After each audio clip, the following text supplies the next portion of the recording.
രണ്ട് യു.എസ്. വിമാനങ്ങൾ ഇറാൻ വെടിവെച്ചിട്ട വാർത്ത കഴിഞ്ഞ ദിവസമാണ് പുറത്തു വന്നത്. ഇതിലെ ഒരു വൈമാനികനെ കാണാതായ പശ്ചാത്തലമൊക്കെ ഉണ്ടായിരുന്നു. അമേരിക്കയ്ക്ക് കനത്ത വെല്ലുവിളി ഉയർത്തിക്കൊണ്ട് തന്നെയാണ് ഇറാന്റെ ഭാഗത്തു നിന്ന് ഈ നീക്കം ഉണ്ടായത്.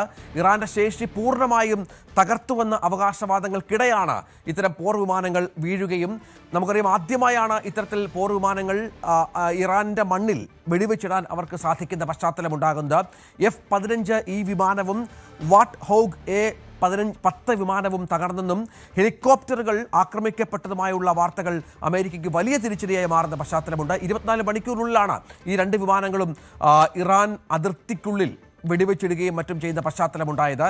ഇറാന്റെ മണ്ണിൽ US സേനാ വിമാനം തകർന്നത് നേരത്തെ പറഞ്ഞതുപോലെ ആദ്യമായാണ്. ഇതിൽ ഒരു വൈമാനികനെ US സ്പെഷ്യൽ ഫോഴ്സ് സാഹസികമായി രക്ഷപ്പെടുത്തുകയുണ്ടായി. മറ്റേ ആൾക്കായി തെരച്ചിൽ തുടരുകയായിരുന്നു. പക്ഷേ ഇപ്പോൾ ഏറ്റവും ഒടുവിൽ ലഭിക്കുന്ന വിവരമനുസരിച്ച് രണ്ടാമത്തെ പൈലറ്റിനെയും കണ്ടെത്താനായി എന്നുള്ളതാണ്.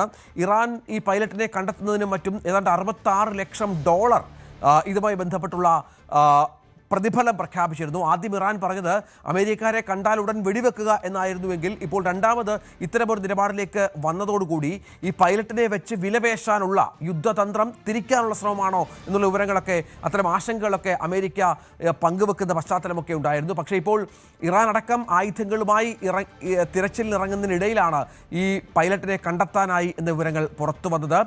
തെക്ക് പടിഞ്ഞാറൻ മേഖലയിൽ റവല്യൂഷണറി ഗാർഡ് അടക്കം തിരച്ചിൽ ശക്തമായി തുടരുന്ന പശ്ചാത്തലമുണ്ടായിരുന്നു. ഏതായാലും ഏറ്റവും പുതിയ വിവരം ഇതുതന്നെയാണ്. ഈ പൈലറ്റിനെ കണ്ടെത്താനായി, അങ്ങനെയെങ്കിൽ അമേരിക്കയ്ക്ക് ആശ്വാസകരമാണ്. പക്ഷേ ഇയാളുടെ ആരോഗ്യനില സംബന്ധിച്ച് യാതൊരു വിവരവും പുറത്തിറങ്ങുന്നില്ല എന്നുള്ളത് ഏറ്റവും പ്രധാനപ്പെട്ട ഒന്നാണ്. നമുക്ക് വി വിനോദിലേക്ക് ഒന്ന് പോകണം. വിനോദ്, ഒരുപക്ഷെ നേരത്തെയും ഇത്തരം വിലപേശൽ തന്ത്രങ്ങൾ സംഭവിച്ചിട്ടുണ്ട്.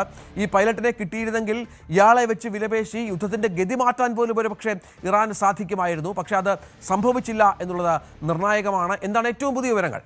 രഞ്ജിത്ത്, വളരെ സുപ്രധാനമായ വിവരങ്ങളാണ് ഇപ്പോൾ പുറത്തു വരുന്നത്. രണ്ടാമത്തെ പൈലറ്റിനെയും കണ്ടെത്തിയിരിക്കുന്നു എന്ന ഏറ്റവും നിർണായകമായ വിവരം പുറത്തു വരുന്നുണ്ട്. 2 വിമാനങ്ങളാണ് തകർന്നു വീണത്. ഇതിൽ ആദ്യത്തെ പൈലറ്റിനെ നേരത്തെ തന്നെ അമേരിക്കൻ സൈന്യം രക്ഷിച്ചിരുന്നു. ഇപ്പോൾ രണ്ടാമത്തെ പൈലറ്റിനെ കൂടി അമേരിക്കൻ സേന കണ്ടെത്തിയിരിക്കുന്നു എന്ന വിവരമാണ് ചില മാധ്യമങ്ങൾ, അൽ ജസീറ ഉൾപ്പെടെ ചില മാധ്യമങ്ങൾ ഇപ്പോൾ റിപ്പോർട്ട് ചെയ്യുന്നത്. പക്ഷേ അതിൻ്റെ പൂർണ്ണമായ വിവരങ്ങൾ വരാനുണ്ട്. ഇറാനുമായി വലിയ ഒരു വാർ ഫൈറ്റ്, അല്ലെങ്കിൽ അങ്ങനെ ഒരു കടുത്ത യുദ്ധം തന്നെ, അല്ലെങ്കിൽ കടുത്ത പോരാട്ടം വേണ്ടി വന്നു ഈ കണ്ടെത്തലിന് വേണ്ടി എന്നതാണ്. കണ്ടെത്തലുമായി ബന്ധപ്പെട്ട കൂടുതൽ വിവരങ്ങൾ വരേണ്ടതുണ്ട്. എങ്കിൽ തന്നെയും നമുക്കറിയാം കഴിഞ്ഞ മണിക്കൂറുകളിൽ ഈ പൈലറ്റിനെ കണ്ടെത്തുന്നതിന് വേണ്ടി 2 രാജ്യവും അഹോരാത്ര പ്രവർത്തനമാണ് നടത്തിയത്. അമേരിക്കയെ സംബന്ധിച്ച് വലിയ വെല്ലുവിളി ഉണ്ടായിരുന്നു.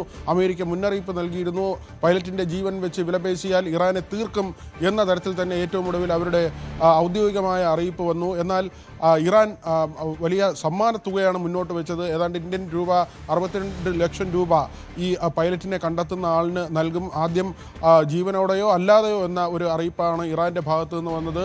ഇറാൻ മാധ്യമം അങ്ങനെ റിപ്പോർട്ട് ചെയ്തിരുന്നു. എന്നാൽ പിന്നീട് അവർ അതിൽ മാറ്റം വരുത്തി, ജീവനോടെ കണ്ടെത്തണം, അതിനാണ് ഒരു താല്പര്യം എന്ന നിലയ്ക്കുള്ള ഒരു അറിയിപ്പ് ഇറാൻ്റെ ഭാഗത്തു നിന്ന് വന്നു.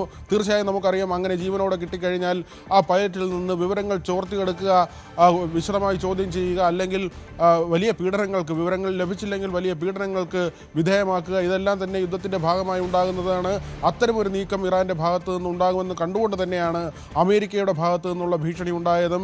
ഇപ്പോൾ ഹോർമൂസുമായി ബന്ധപ്പെട്ട തർക്കങ്ങൾ നിലനിൽക്കുമ്പോൾ തന്നെ ഒരു അമേരിക്കൻ പൈലറ്റിൻ്റെ ജീവൻ്റെ പേരിൽ ഇരു രാജ്യങ്ങളും വീണ്ടും ഈ വാഗ്വാദത്തിൽ ഏർപ്പെടുന്ന നിലയിലേക്ക് പോയിരുന്നു.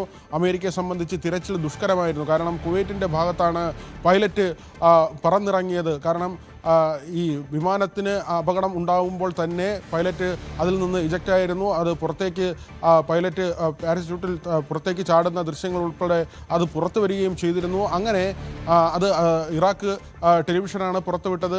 ഇറാഖിലുള്ള മാധ്യമങ്ങളാണ് ഇറാനിൽ നിന്നുള്ള മാധ്യമങ്ങളാണ് അത്തരത്തിലുള്ള വാർത്തകൾ പുറത്തുവിട്ടത്. ഇറാഖുമായി ബന്ധപ്പെട്ട് നമ്മൾ പറഞ്ഞു വരുന്നത് ഇത് തന്നെയാണ്.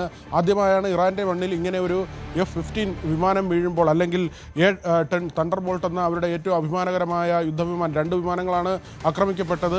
ഇറാൻ്റെ മണ്ണിൽ വീഴുമ്പോൾ നേരത്തെ അത് ഇറാഖുമായി യുദ്ധമുണ്ടായിരുന്നപ്പോഴാണ് അമേരിക്കയുടെ ഒരു യുദ്ധവിമാനം അവിടെ തകർക്കാൻ ഇറാഖ് സേനയ്ക്ക് കഴിഞ്ഞത് എന്നൊരു കാര്യമുണ്ട്. അതിനുശേഷം ചരിത്രത്തിൽ ഇത് ആദ്യമായാണ് വീണ്ടും ഒരിക്കൽ കൂടി ഇങ്ങനെ അമേരിക്കയുടെ വിമാനം തകർന്നു വീഴുന്നത് അല്ലെങ്കിൽ തകർക്കുന്നത്, ശത്രു സൈന്യം തകർക്കുന്നത് എന്നുകൂടി പറയേണ്ടിയിരിക്കുന്നു. അതുകൊണ്ട് അമേരിക്കയെ സംബന്ധിച്ച് ഇത് അഭിമാനക്ഷതമുണ്ടാക്കിയ ഒരു കാര്യമാണ്. മാത്രമല്ല, നേരത്തെ കുവൈറ്റിൽ 2 വിമാനങ്ങൾ തകർന്നു വീണിരുന്നു. അന്ന് അമേരിക്ക വിശദീകരണമായി നൽകിയത് അത് കുവൈറ്റ് സൈന്യത്തിൻ്റെ തെറ്റായ ഒരു പ്രഹരമായിരുന്നു എന്നതാണ്. ശത്രു വിമാനമെന്ന് കരുതി കുവൈറ്റ് സേന ആ വിമാനത്തെ തകർത്തതാണ് എന്ന വിവരമാണ് വന്നത്. പക്ഷേ അപ്പോഴും ഇറാൻ്റെ ഭാഗത്ത് നിന്ന് അവകാശവാദമുണ്ടായിരുന്നു, തങ്ങളാണ് ആ വിമാനം വീഴ്ത്തിയതെന്ന.